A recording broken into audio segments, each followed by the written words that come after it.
Here are 7 tips that are really going to help you hit better serves.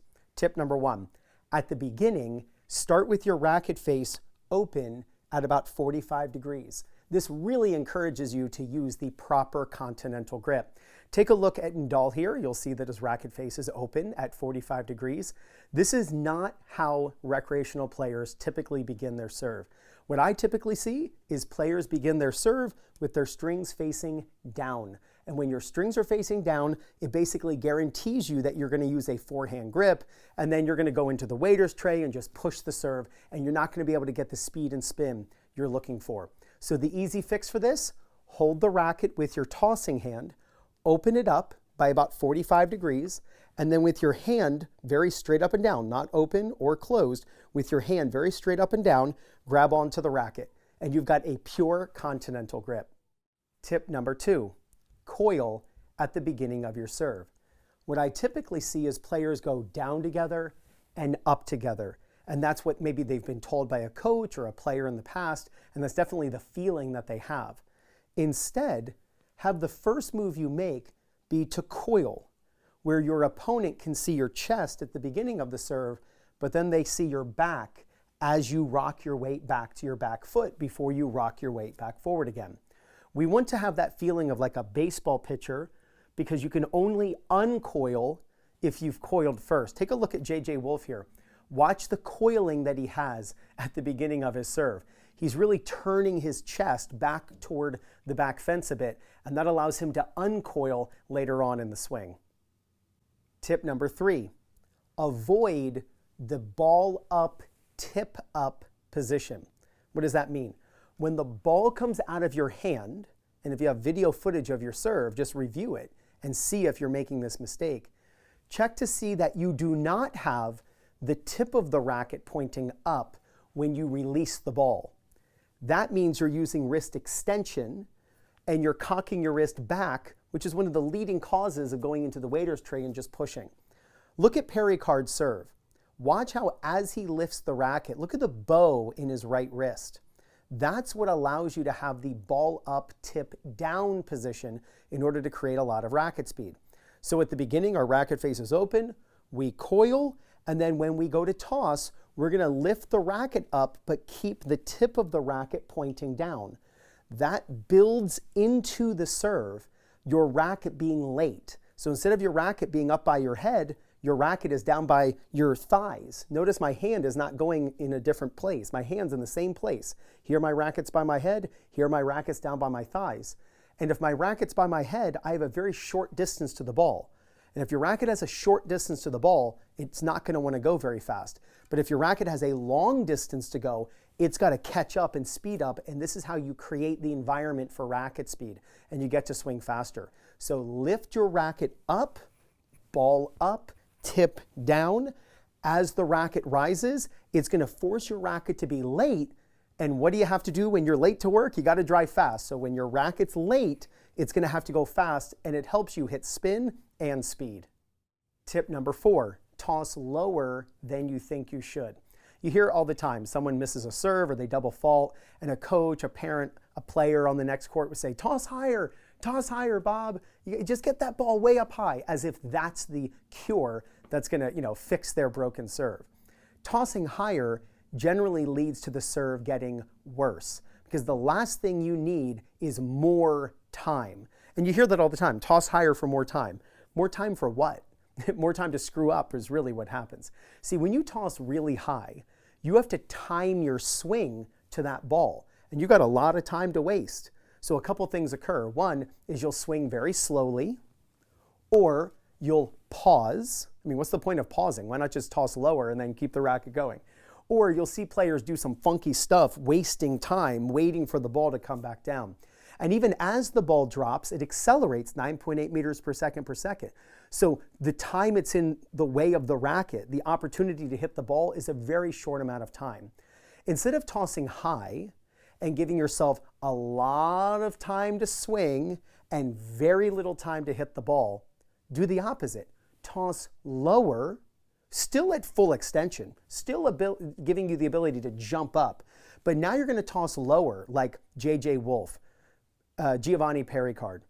You got Nick Kyrgios. Ben Shelton. These are all players who hit very close to the peak. They could easily toss higher if they wanted to, but they have very little time after they release the ball. They're hitting the ball between 0.6 and 0.75 seconds after they release the ball. An insanely quick racket, which gives them very little time to swing and then a ton of time to hit because the ball's just sitting there and they get to basically hit a stationary target. So how do you toss lower? The key is to toss slower. If you're someone who thinks, you know what, I think my toss is too high and there's a lot of variance, it's another problem with the really high toss, it's difficult to be consistent with the placement. Instead, think of tossing very slowly. When you toss very slowly, the ball will not go very high and then you'll be forced to swing fast and hit amazing serves. Tip number 5, wear a birthday hat on your head and hit it during your service motion. Over a decade ago, I came up with the idea of putting a birthday hat on students' heads. I still remember it was a Thursday afternoon, 4 o'clock class for 8-year-olds. And they were all going into the waiter's tray, and I got them all together, and I said, hey, unicorns cannot serve correctly. I mean, if all unicorns have to use a waiter's tray, because if they use the circular motion, they would hit their horn, and the racket would stop. So, you know, if a unicorn's favorite player was Roger Federer, they're out of luck. They're not going to be able to serve like their favorite player. So here's what you want to do. Get a real birthday hat. Don't just imagine. Wear a real birthday hat on your head and serve. If you go into the waiter's tray, you're not going to hit the birthday hat. Remember, we're going to be lifting the racket up with this bowed wrist, tip of the racket pointing down. This palm down position makes it then very easy for the racket to come in over the head from front to back as you're looking up. If you look at Kyrgios, you look at J.J. Wolf, you look at Nadal, Sam Groth, the fastest server of all time, Naomi Osaka. These are all players who would hit the birthday hat with their racket if they actually wore one on their head. Now, hitting the birthday hat isn't the cure fully for the waiter's tray. If you hit the birthday hat, it helps you to have a circular motion, which we want to have. We want to have a circular motion. But we've got to make sure that when we bring the racket in over the head, that our strings are still facing down, because that supinated position forces us to pronate as we strike the ball. So here's the easiest way to practice this. I'm going to kneel down so that I don't hit the ceiling. What you want to do is practice hitting the wrong side of the racket as you hit. And so I'm using a foam ball so I can practice this. But if you're someone who goes into the waiter's tray, feel what it's like to come around like Felix Auger-Aliassime. In fact, look at this video of Felix. Notice as his racket goes up to the ball, it looks like he's going to use the wrong side of the racket. Then he starts pronating, and then he presents the correct side of the strings to the ball. See, when you bring the racket in over your head, if you go into the waiter's tray, then you just ruined all of the great motion and low toss and the grip and the coil that you had, and you end up just pushing the ball. So this is critical. Wear a physical birthday hat on your head, knock it off from front to back, and then practice what it's like using the wrong side of the racket. Of course, you don't want to actually compete that way, but it's just giving you the feeling of what it's like to get into that John Isner or Felix Auger-Aliassime position where the strings are pointing down. Then the pronation is going to be necessary. Film yourself hitting an actual birthday hat. In fact, send me an email, ryan@2minutetennis.net, of you hitting a birthday hat serve. You will absolutely make my day. Tip number 6, stop hitting flat serves, but instead really focus on learning a slice serve, both for your first serve and second serve. See, the flat serve really causes a lot of the grip and swing path and inconsistency issues that players experience. Instead, spin is what controls a tennis ball. So if you want more control and to be able to curve the ball and to give your opponent fits on trying to return your serve, focus on slicing.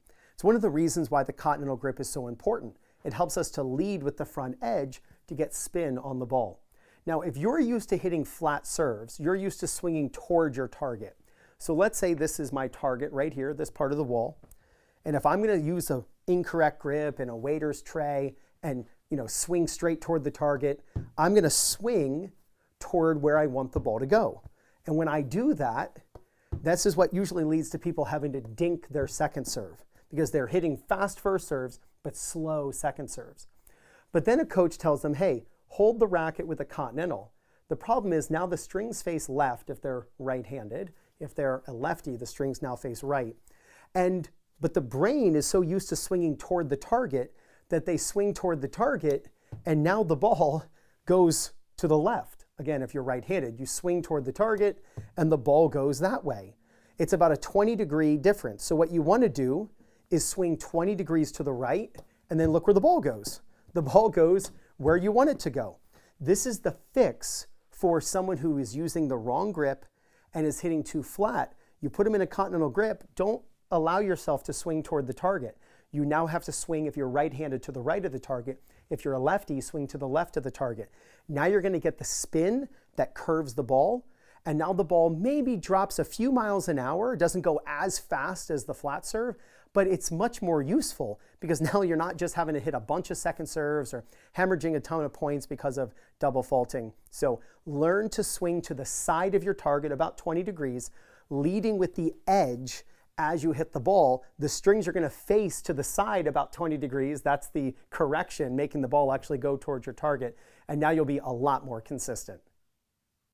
Tip number 7, finish with your arms crossed. When you're done serving, avoid immediately throwing your tossing arm behind you upon dropping it from the toss. Instead, it'll drop out in front and then it should pull in against the body so your arms finish in an X. It's called a power X. The purpose of this is, remember, we coiled, so now we're uncoiling and we want to stop the body's rotation, and that accelerates the forearm. We can actually snap the forearm faster, that pronation, if we stop our body as we do it. Take a look at J.J. Wolf here. Notice his finish. His arms are in an X when he is done. Take a look at Nadal. You can see that his arms are crossed in front of him. Now, what's the easiest way to practice this? It's so simple. Put a ball in your dominant side pocket and have it sticking out a little bit. Don't shove it all the way in. Just have it sticking out a bit. And when you're done serving, I want you to grab the ball with your tossing hand, and that'll be the ball for the next serve. When you have a ball in this pocket, it encourages you to hug yourself. This is going to stop your body's rotation, keeping your body facing the net post. And when you're hitting the ball, we don't want to be rotating as we hit. We want to stop the body, and that allows our arms to accelerate. And I'm telling you, do this drill. If you're a coach, have your players do this. I'll grab another ball here. Have them get 2 balls. The first one is in their pocket on their hitting side. The second one, obviously, they serve. So you serve. When you're done, the ball's already gone, right? So I already served that ball. Now when you're done, just reach and grab the next ball. This will keep your body facing the net post so that when you swing to the side, it actually makes sense and you're not rotating. And this is really going to help you to get more racket speed, because when you coil and uncoil and stop, that's what allows for the acceleration of the arm. Now, if you're tired of lugging around your old and outdated ball machine, then just make your tennis friends jealous and get the Proton Ball Machine by Hydrogen Sports. And right now you can get free shipping in the USA when you use my link. It's in the description. You'll find it in the first comment. You'll also see it on the screen at the end of this video. The Proton is fully programmable using its intuitive app. In fact, you control it using your smartphone or watch. It holds up to 100 balls and weighs less than 20 pounds. To see how truly amazing this ball machine is, and to get free shipping when you order one, be sure to use my link. Now, before I share that link with you, if you're looking for new practice partners in your local area, maybe you want to find stronger opponents to play singles and doubles against, or you want to find a great local coach who's going to be able to help you raise your level of play, then check out PlayYourCourt. It's a database of players and coaches in your local area who you can contact today to start playing more tennis. I've put the link in the description. I'm also going to pin it in the first comment. Check out PlayYourCourt. You're going to love it. So click right there to check out the Proton Ball Machine, and with that link, you're given a coupon code for free shipping. Work on your serve. Focus on these 7 tips, and there's no doubt you're going to gain confidence, win more matches, and play much better tennis. This is Ryan Reedy from 2minutetennis.net. You got this.